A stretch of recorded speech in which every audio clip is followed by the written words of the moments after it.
Hey, what's up guys? My ThreadBeast box is finally here. Can't wait to try it on with the doggos. This is a get ready and box reveal video. As you can see here, I'm not good with opening boxes. I suck.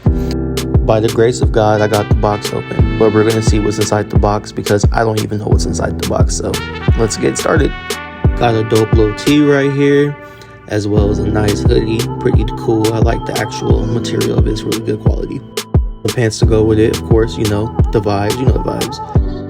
A cool little button up long sleeve right here, it's pretty cool. I like it. Some shorts right here. I haven't worn shorts like this in a long time, so we'll see how this goes. A Stussy shirt. I like it a lot right here. It's pretty cool. Trying on the shirt right here. It's a nice fit, and I think Ice approves.